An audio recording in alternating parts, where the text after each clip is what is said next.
How's it going, everybody? I'm Brandon with Electrical Specialist. Today on this episode of Ask Your Local Electrician, we're going to be continuing the series on storm damage. Today we're going to be talking about what is my responsibility.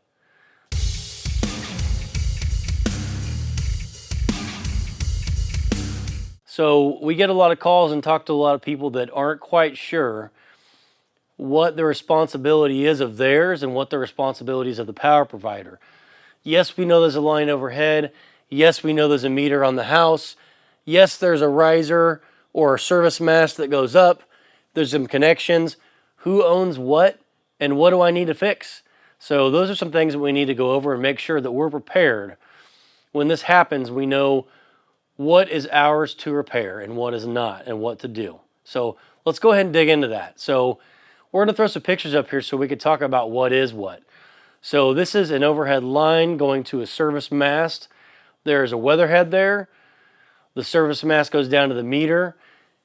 Typically in a municipality such as a city, the meter, the riser, the weatherhead are all going to be your responsibility as a homeowner. Now, of course, you have to take that with a grain of salt. I'm talking about where I'm located. Every jurisdiction is different. You might want to reach out to your power provider and they will plainly tell you what they own and what they do not. In the city, the only thing that the power provider owns typically is that line going overhead to your house. Now, as soon as it makes those connections at that weatherhead, that now becomes your responsibility, typically. Now, let's talk about out in the county. If you're out in the county and you got a little more space out there, you don't have a city inspector or anything like that, a lot of times that line going overhead is actually yours.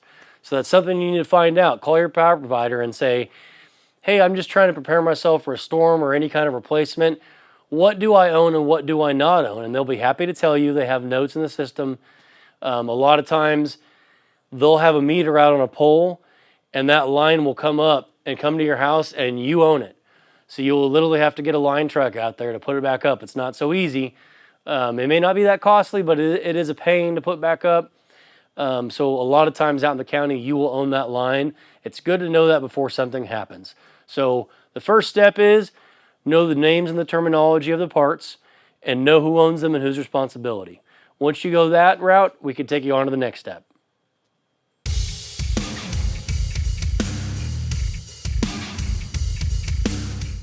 Hey everybody, thanks for watching, hanging out with us. If you have any more questions or if you want to know more about any of these subjects we cover, go to our website at www.especialists.pro.